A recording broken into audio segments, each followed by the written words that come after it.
Hare Krishna everyone. So welcome back to my channel. I am hoping that you all are keeping well.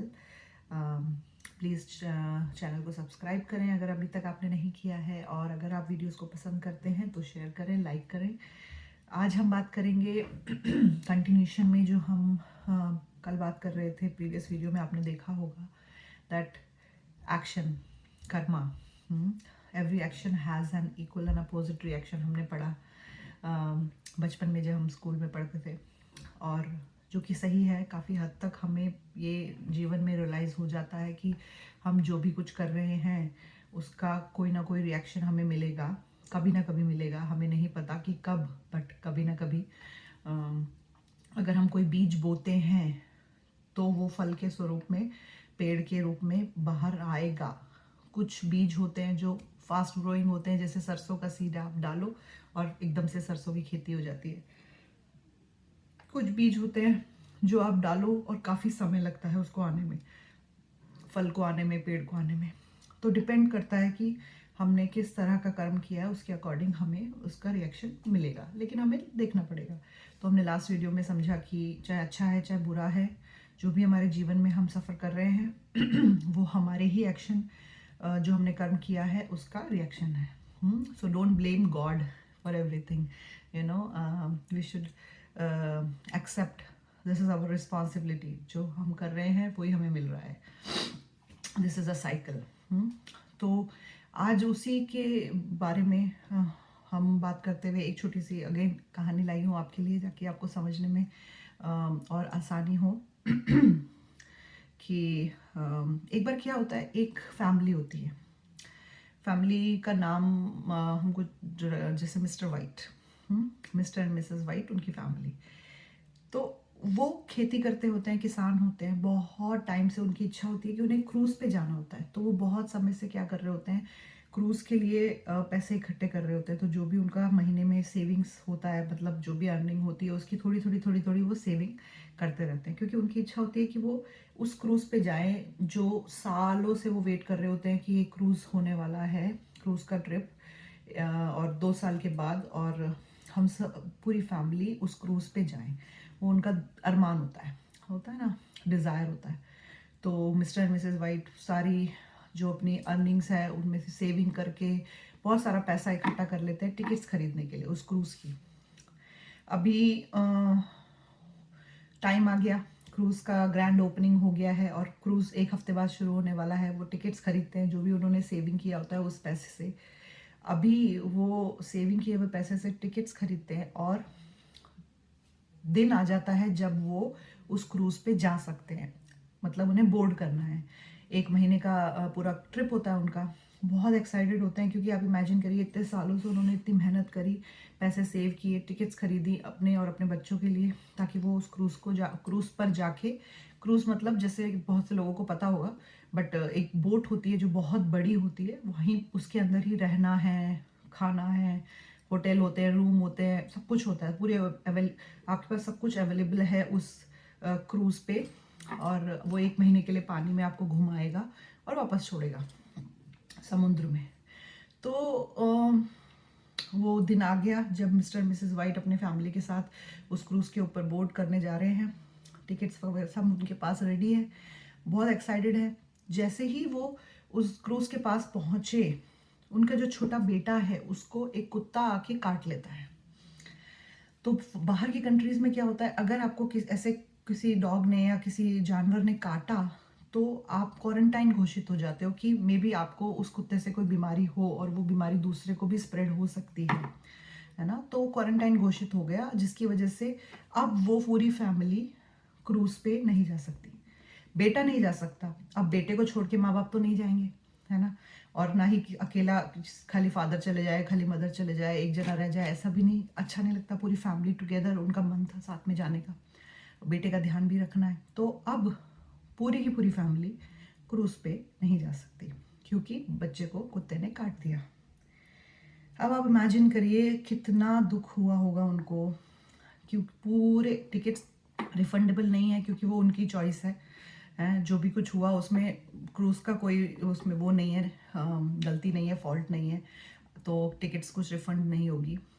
सारा पैसा जो उनकी savings का था उन्होंने क्रूज़ के टिकट्स के लिए लगा दिया, अब वो जा भी नहीं सकते हैं। तो उनको कैसा फील हो रहा होगा मन में, इमेजिन आप कर सकते हैं। ठीक है, नहीं जा पाए, बहुत दुखी हुए, बहुत कोसा उन्होंने भगवान को कि ऐसा क्यों हुआ हमारे साथ, हमने इतना मेहनत किया था, हमारा इतना मन था, हम इतने खुश थे, आपसे हमें हमारी खुशी देखी नहीं गई, क्यों उस कुत्ते ने हमारे बच्चे को काटा, ऑल दोज थिंग्स। बहुत ज़्यादा वो परेशान हुए और उन्होंने भगवान को, ऊपर वाले को बहुत बहुत बहुत गालियाँ दी, कोसा। घर आ गए।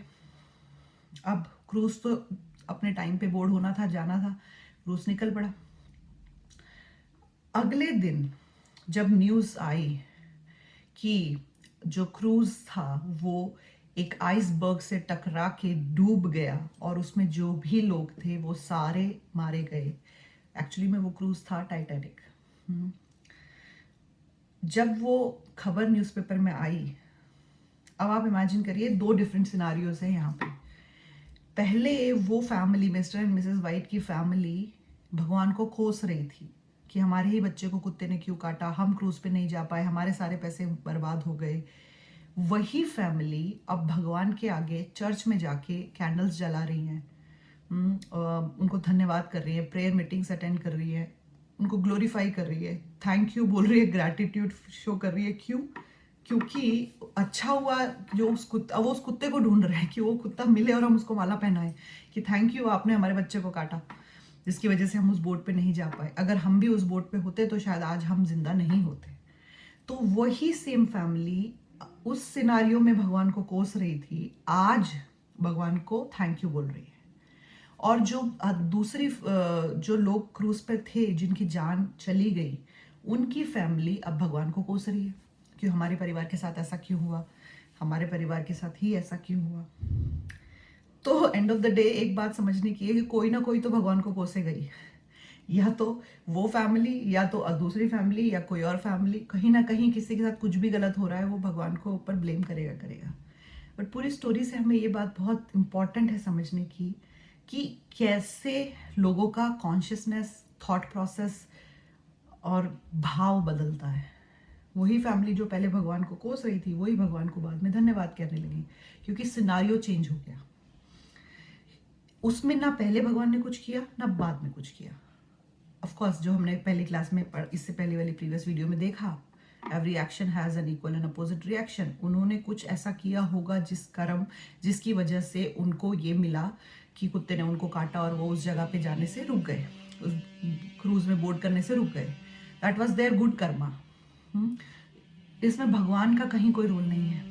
समझाना सिर्फ ये चाह रही हूँ, अगेन जो पहली वीडियो में हमने बोला वही बात कंटिन्यू करेंगे कि भगवान पे दोष लगाना बंद करें और अपनी रिस्पॉन्सिबिलिटीज को समझें, एक्सेप्ट करें कि हम ये डिजर्व करते थे, चाहे वो अच्छा हो चाहे बुरा हो।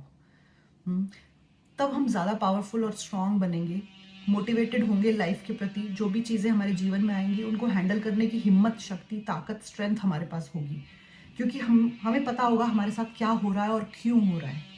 बिना किसी वजह से हम ब्लेम करने नहीं लगेंगे दूसरों को, भगवान को specially. So please please please ये बात समझिए और एक्सेप्ट करिए लाइफ में कि हम जो भी कुछ कर रहे हैं, अगर आप आज किसी से कुछ गलत बोल रहे हैं, किसी का दिल दुखा रहे हैं, इतनी छोटी सी बात है, ज़बान से भी किसी को हर्ट कर रहे हैं, वो भी कल वापस आएगा।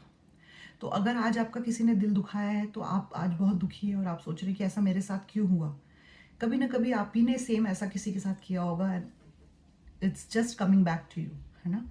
तो हर चीज़ को करने से पहले, हर कर्म को, एक्शन को करने से पहले थोड़ा सा सोचिए, मेडिटेट करिए कि ये क्या सही है, क्या इसका जो रिएक्शन होगा वो मेरे लिए फेवरेबल होगा, एंड देन डू इट।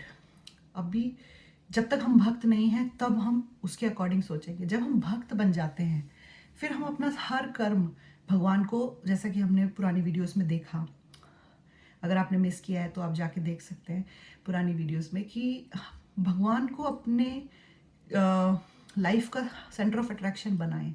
जब हम भगवान के लिए कर्म करने लगते हैं तब हम कर्मों के बंधन में नहीं बनते। फॉर एग्जाम्पल, छोटा सा एक एग्जाम्पल देंगे। जैसे कि एक सोल्जर है, वो देश के लिए जाता है और लड़ाई करता है और बहुत से लोगों को, बहुत से जो दुश्मन सेना के लोग हैं उनको मारता है और फिर वापस आता है। तो उसको क्या मिलता है? उसको परमवीर चक्र मिलता है। उसको सम्मानित किया जाता है। क्यों? उसने दूसरे देश की जो सेना के लोग थे, जो दुश्मन थे, उनको मारा, उनको उनको उनसे लड़ा, है ना। लेकिन जब वो वापस आया तो उसको सम्मानित किया गया क्योंकि उसने देश की रक्षा की। वैसे ही कोई आदमी, वही सेम सोल्जर, इमेजिन करिए, अपना जो भी उनके पास जो गन होती है AK-47 और जो भी उनके पास गन होती है, अब मुझे उसका नाम नहीं पता, वो गन लेके आए और अपनी कॉलोनी के, अपने सोसाइटी के मासूम लोगों को मारने लगे, तो क्या उसको परमवीर चक्र मिलेगा? नहीं। उसी सेम आदमी को जेल होगी, सजा मिलेगी, फांसी होगी। क्यों? पहले भी उसने लोगों को मारा, बाद में भी उसने लोगों को मारा, दोनों टाइम उसने लोगों को मारा, बट पहली वाली बार में उसने सरकार के आदेश पे, देश के आदेश पे, देश की रक्षा के लिए जो दूसरी सेना के लोग थे उनको मारा। सेकंड टाइम में उसने अपने मन से, अपने आनंद के लिए दूसरे लोगों को मारा। तो आप समझ रहे हैं यहाँ पे क्या डिफरेंस है?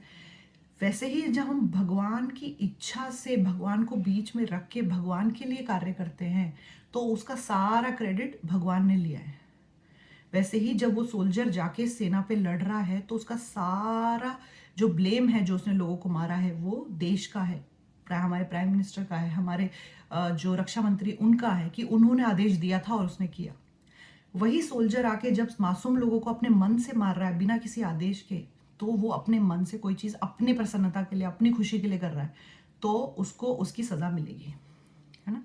उसी तरह से जब हम भगवान को अपनी लाइफ में सेंटर ऑफ अट्रैक्शन बना के उनकी प्रसन्नता के लिए कार्य करते हैं, उनके आदेश से कार्य करते हैं, जैसे कि अर्जुन ने भगवान के आदेश पे युद्ध लड़ा धर्म की विजय करने के लिए और अधर्म का विनाश करने के लिए, तो वो किसी कर्म से नहीं बंधा, उसको वीर कहा गया क्योंकि उसने भगवान के आदेश पे वो कार्य किया, है ना। तो अपने मन से कोई चीज करने की वजह, अगर हम भगवत गीता को फॉलो करें, भगवान के आदेशों को फॉलो करें, जैसा उन्होंने इंस्ट्रक्शन दिया है हमें कि हमें ऐसे लाइफ जीनी चाहिए, उसके अकॉर्डिंग जिए, तो हम कभी कर्म से बंधेंगे नहीं। और जब हम कर्म से बंधेंगे नहीं तो हमें उस एक्शन का रिएक्शन भी नहीं मिलेगा, और जब कोई रिएक्शन नहीं होगा then this sufferings and all those things will not be in our life, है ना। समझ सकते हैं क्यों सफर कर रहे हैं हम, क्यों रिएक्शन मिल रहा है? क्योंकि एक्शन हो रहा है। एक्शन क्यों हो रहा है? क्योंकि हम अपने लिए चीजें कर रहे हैं।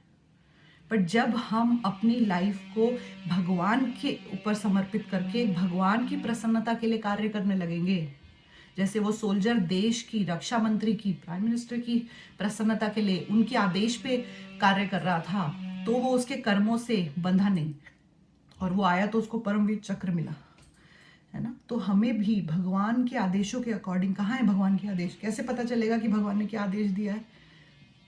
भगवत गीता खोलिए और पढ़िए। अगर आप नहीं समझ पाते हैं कभी भगवत गीता को अपने आप, तो आप किसी भक्त के द्वारा सुनिए। उससे Bhagavad Gita is like a life manual, हमें जीवन कैसे जीना है वो सब उसमें लिखा है। तो जब हम भगवत गीता पढ़ेंगे तो हमें पता चलेगा कि अच्छा हमें ये करना है, ये नहीं करना है, ये सही है, ये गलत है। पूरी लाइफ मैन्युअल है कैसे चलना है। फिर सवाल ही नहीं होता कि हम कर्मों के बंधन में बंधे। फिर हम जो भी कार्य करेंगे भगवान की प्रसन्नता के लिए होगा, और हम खुशी से, आनंद से अपने जीवन में आगे बढ़ सकते हैं बिना कर्मों के रिएक्शन और एक्शन में फंस के। सो डोंट वरी, मुझे पता है थोड़ा सा मुश्किल है समझना, बट हम आगे की वीडियो में और इसके बारे में डिस्कस करेंगे धीरे धीरे और समझेंगे। अभी तक हम समरी में ये समझते हैं कि जो भी हमारे जीवन में हो रहा है, अच्छा या बुरा, वो सब हमारे कर्मों का फल है, एक्शन का रिएक्शन है। तो इसीलिए हमें बहुत केयरफुल रहना है, समझना है कि हम क्या कर रहे हैं, क्यों कर रहे हैं, और सही क्या है, गलत क्या है। आंख बंद करके कुछ भी कर दें, ऐसा सही नहीं है। और फिर बोले हमें नहीं पता था, गलती हो गई। ये हमारी रिस्पॉन्सिबिलिटी है कि हम जानें क्या सही है, क्या गलत है। तो वो कैसे जानेंगे? Read Bhagavad Gita as it is. Hare Krishna.